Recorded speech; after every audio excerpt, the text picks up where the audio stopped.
जय श्री राम, सत्य सनातन की जय। मैजेस्टी ऑफ सनातन के 12वें एपिसोड में आप सभी का स्वागत है। आज हम बात करेंगे प्रकृति के रौद्र स्वरूप के बारे में। आज प्रकृति का रौद्र स्वरूप हम देख रहे हैं।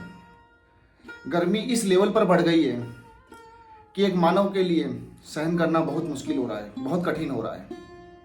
कुछ एरियो में आज 52-53% डिग्री सेल्सियस के तौर पे गर्मी देखी जा रही है। इसके जिम्मेदार कौन? इसके जिम्मेदार हम खुद हैं। हमारे सनातन में प्रकृति का बड़ा महत्व है, पर हम उस महत्व को भूलते जा रहे हैं।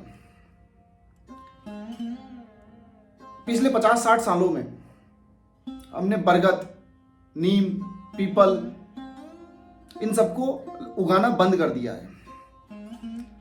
इवन सरकार ने भी इस पे ध्यान देना बंद कर दिया है। तो जो पीपल का पेड़ होता है वो 100% कार्बन डाइऑक्साइड सोखने की क्षमता रखता है। इसी तरह बरगद का पेड़ 80% और नीम का पेड़ 70 से 75% कार्बन डाइऑक्साइड सोखने की क्षमता रखता है। पर आज हम सिर्फ डेकोरेटिव, जो सुशोभन के काम आते हैं, इस तरह के पेड़ पौधे लगा रहे हैं। पर जो हमारे प्रकृति के लिए आवश्यक है उन पेड़ों को लगाना हमने बंद कर दिया है।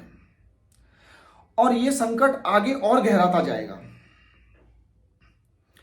सनातन जिस तरह प्रकृति का संरक्षक करता है और हम सनातनी अगर सनातन की विचारधारा को ना मान करके हम वेस्टर्न कल्चर को फॉलो करते हैं और डेकोरेटिव पौधे लगाते रहेंगे, तो हमें जो ऑक्सीजन देने वाले या जो कुदरत से कार्बन डाइऑक्साइड को सोखने वाले पेड़ पौधे हैं वो लुप्त हो जाएंगे। और आने वाले समय में हमें पानी की तंगी भी इन्हीं की वजह से देखने को पड़ेगी। अगर ये पौधे नहीं होंगे, ये पेड़ नहीं होंगे, तो गर्मी बढ़ेगी तो पानी भाप बन के उड़ जाएगा। पानी भाप बन के तो उड़ जाएगा, परंतु वर्षा नहीं होगी। जब वर्षा नहीं होगी तो पानी का स्तर नीचे जाएगा। तो हमारे लिए ये पेड़ बहुत जरूरी है। अब बात करें बरगद के वृक्ष की, तो बरगद के वृक्ष के बारे में कहा जाता है कि उसके छाल, बीज, उसके पत्ते, ये सारे औषधीय गुणों से भरपूर होते हैं। वो हमारा कार्बन डाइऑक्साइड तो सोखता ही है, परंतु उसके ये सारे जितने भी अंश है वो औषधीय गुणों से भरपूर है। ये आयुर्वेद के अंदर प्रमाणित है। पर आज हम उस तरह के पौधे या पेड़ नहीं लगा पा रहे हैं। बरगद के बारे में कहा जाता है कि बरगद के पेड़ में भगवान विष्णु, भगवान ब्रह्मा और भगवान शंकर का वास होता है। बरगद के पेड़ के बारे में एक दोहा है शास्त्रों में, मूलम ब्रह्मा त्वचा विष्णु सखा शंकर मेवच, पत्रे पत्रे का सर्व वेदानाम वृक्ष राज नमस्तुते। इस तरह से हमारे पेड़ों की व्याख्या की गई है हमारे शास्त्रों में। तो हमारे लिए पेड़ कितने जरूरी है वो हम भूलते जा रहे हैं। नीम का पौधा औषधीय गुणों से भरपूर है, कार्बन डाइऑक्साइड सोखता है, पर हम आज नीम नहीं लगा रहे हैं। तो इस तरह के अगर पौधे नहीं लगाएंगे तो एक जीवन के लिए, एक समाज के लिए हम आने वाले कल को क्या दे रहे हैं? एक सूखा, एक जल संकट, एक प्रकृति संकट।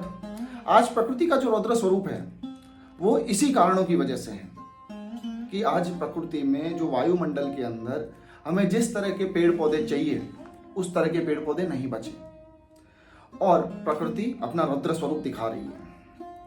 आज पूरी धरती एक आग के गोले में परिवर्तित होती है, तो इसका जो पूर्ण दायित्व है वो हमारे ऊपर है कि हम उसे किस तरह से उस आग के गोले में परिवर्तित होने से बचाएं। आज जो ये 55 डिग्री तक का तापमान जा रहा है, इसके पीछे का कारण हम हैं। हमने पेड़ पौधे कम कर दिए और घरों में सिर्फ डेकोरेटिव प्लांट्स लगाएं। हमने दूसरा कारण है हमारा एसी, एयर कंडीशनर जो हम लगाते हैं, वो हमारे घर में तो बहुत ठंडी हवा देता है, अभी तो वातावरण में वो बहुत ही ज्वलनशील हवा का उत्पादन करता है, जिससे आसपास के पेड़ पौधों को भी बहुत नुकसान होता है और वो पेड़ पौधे मर जाते हैं। तो सनातन की राह पे चलिए, सनातन के हिसाब से जो हमारे लिए, हमारे प्रकृति के लिए बताए गए जो संरक्षण करने वाले पेड़ पौधे हैं, उनका संरक्षण कीजिए, तो हमारा आने वाला कल हमें कुछ सिक्योर दिखाई दे रहा है। अन्यथा आने वाला कल हमारे लिए जल संकट पैदा करेगा। तो आज के लिए बस इतना ही। सत्य सनातन की जय। जय श्री राम।